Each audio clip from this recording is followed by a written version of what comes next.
Well, congratulations. We're almost at the end of the course. This course has been about putting together a set of concepts, the way that electrical engineers think about semiconductor physics. It's a way that has proven highly successful in creating the semiconductor technology that we enjoy today. For many people who have had long and productive careers in semiconductor electronics, the understanding of semiconductor physics is what we've learned in these 5 weeks. For those of you that are interested in focusing deeper on the materials and device physics aspects, you'll need to dive deeper into the concepts that we've discussed in this course, but at least you know which topics you'll need to dive deeper into. So let's summarize what Unit 5 was all about. Unit 5 began with presenting the 3 so-called semiconductor equations. These are the starting points for the analysis of most semiconductor devices. They're not as fundamental as Maxwell's equations, but they've proven to apply in a broad variety of situations, and because of that, they are the starting point and widely used in semiconductor device work. You should understand how these equations can be solved qualitatively by drawing energy band diagrams. An energy band diagram is a critical intellectual tool and concept in semiconductor devices. Usually the first thing we do when we're thinking about a device, we draw its energy band diagram, and then we're well on our way to understanding how the device will operate. You should understand what quasi-Fermi levels are and how they allow us to move from equilibrium to non-equilibrium situations. And finally, you should know when it's appropriate to simplify the semiconductor equations into the minority carrier diffusion equation. This is a common simplification used for devices such as p-n junctions, solar cells, bipolar transistors. So it's important to understand how we can get simple analytical solutions to these complicated 3 semiconductor equations under specific important conditions. Well, we have 3 equations for 3 unknowns. The unknowns are the hole concentration versus position, the electron concentration versus position, and the electrostatic potential, or the electric field, the gradient minus the gradient of the electrostatic potential. Alternatively, we could express our unknowns in terms of the quasi-Fermi levels. Same thing. We have 3 unknowns in either case. Because we have 3 unknowns, we need 3 equations. The first equation is a continuity equation. So here's the continuity equation for holes. So you can see a generation term. This might refer to the generation of holes due to an optical term, shining light on the semiconductor, for example. There is a recombination term, and we've discussed the various ways that holes and electrons can recombine. There is a term minus divergence of the hole flux, which corresponds to a net inflow of holes to this particular location that we're focusing on. The current equation there can be written in drift diffusion terms, or it can be written as proportional to the gradient of the quasi-Fermi level. Either way, depending on what quantities we're considering are unknowns. And this gives the time rate of change of the hole concentration in this particular location that we're focusing on. So it's simply a bookkeeping equation. If the hole density is increasing, we have to account for all the ways that can increase or decrease the hole concentration at that particular point. Well, there's an electric field here. So we need to know what the electric field is. We need an equation for the electric field. Well, that brings us to electrostatics, something you probably first encountered in freshman physics. We could write Gauss's law in integral form. Integral of a displacement vector over a Gaussian surface is equal to the charge enclosed in that surface. Or we could write it as in a differential form. Divergence of the displacement vector is equal to the charge density in coulombs per cubic centimeter. So we have these 2 ways of writing it. Remember, the D field is dielectric constant times the E field. So we could say divergence, relative dielectric constant times permittivity of free space times electric field is equal to the net charge density at the location of interest.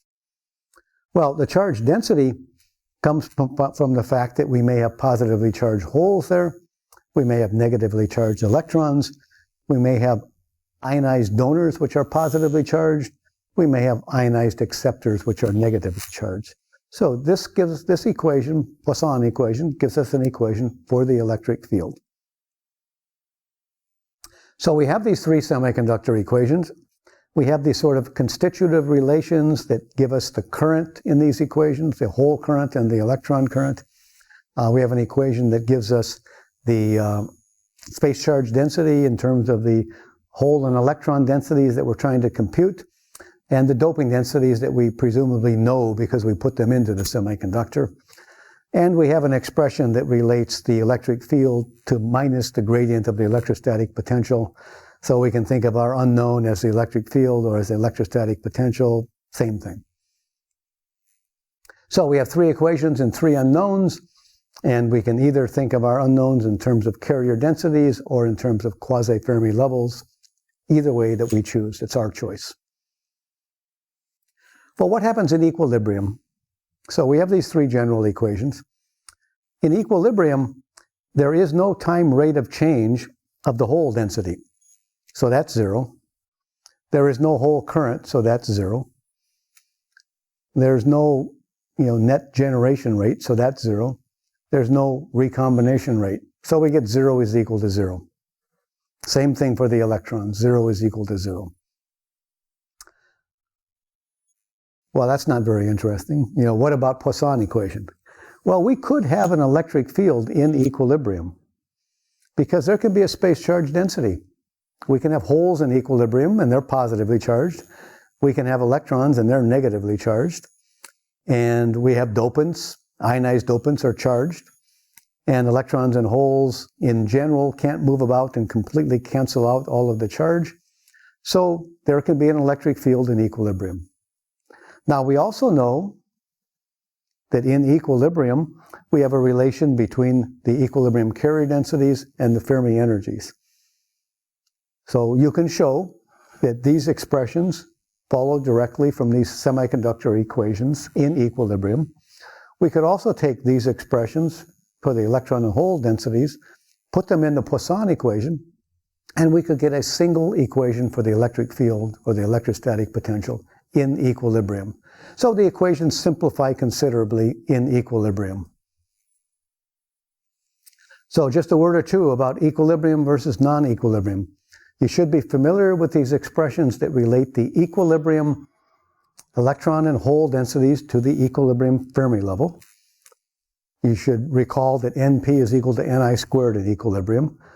And we have the Fermi function in equilibrium, which determines the probability that a state is occupied in equilibrium. Okay. Out of equilibrium, we replace the Fermi level in the electron expression by the quasi-Fermi level for electrons. We replace the Fermi level in the expression for the hole density by the quasi-Fermi level for holes, and that can be different. N times P is no longer necessarily equal to Ni squared. It'll depend on what the quasi-Fermi levels are and whether they're equal or not. The probability that a state in the conduction band is occupied is given by a Fermi function, but we have to use the quasi-Fermi level for electrons. The probability that a state in the valence band is empty is related to the quasi-Fermi level for holes.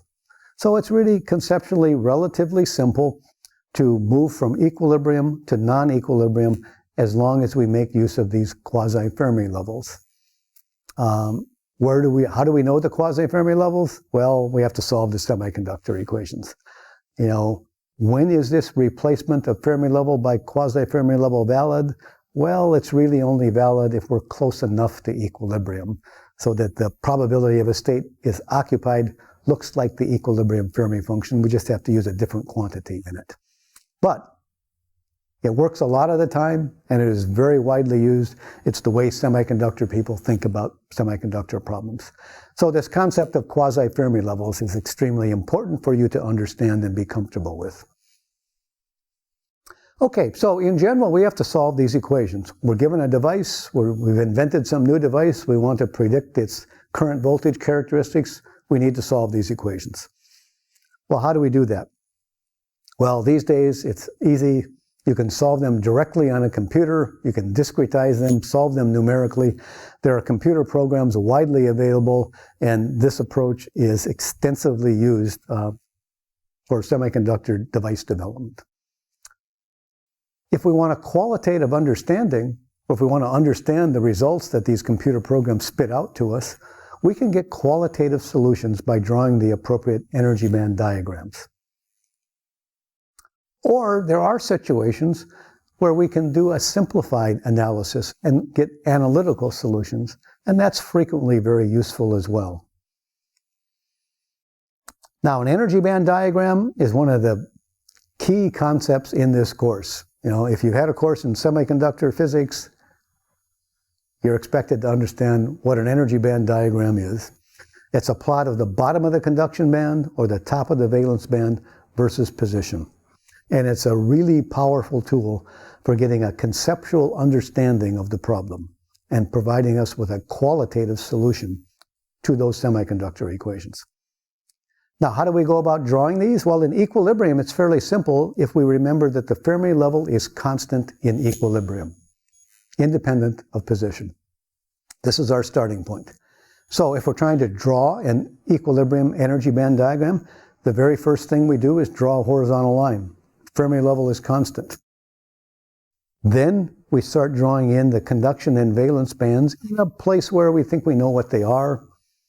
And then we smoothly connect all of the regions and we have our energy versus position energy band diagram.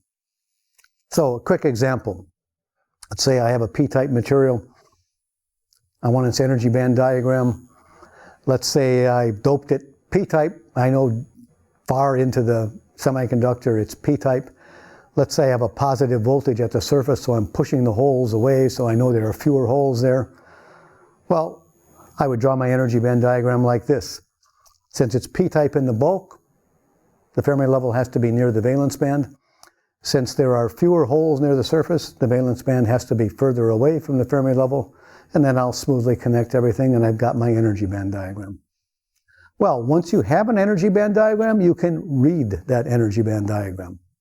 If we read that energy band diagram, remember that if I just flip the conduction band, valence band, or intrinsic level upside down, that's proportional to the electrostatic potential versus position in the semiconductor. And if I just take the slope of the conduction band, valence band, or intrinsic level, that's proportional to the electric field. I know that the electron concentration and the hole concentrations are exponentially related to where the Fermi level is located relative to the intrinsic level or to the band edges.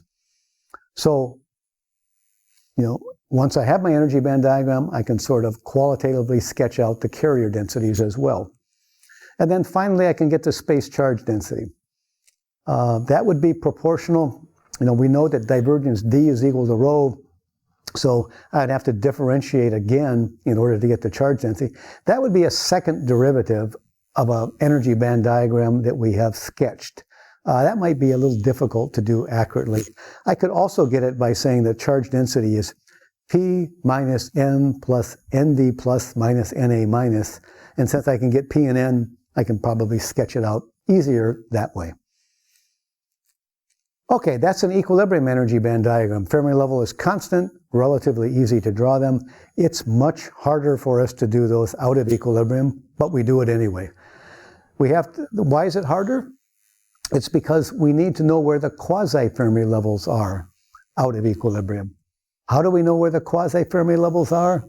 Well, we solved the semiconductor equations. Well, we're using the energy band diagrams to avoid having to solve the semiconductor equations. So this can get harder. People do it. People who have had a lot of experience in seeing the solutions end up developing some intuition about what the quasi-Fermi levels should look like. And once you have that intuition, you can draw energy band diagrams out of equilibrium as well. But typically, you will always start with an equilibrium energy band diagram and then say, okay, what's going to happen? If I apply a voltage at the two ends, what will change? And so your equilibrium energy band diagram is still an important thing to understand because it's your starting point for moving out of equilibrium. Okay, so finally we can look at these equations and we can say, are there ways that we can get analytical solutions? In general, no, because it's a complicated set of coupled nonlinear partial differential equations, but there are conditions under which we can get analytical solutions.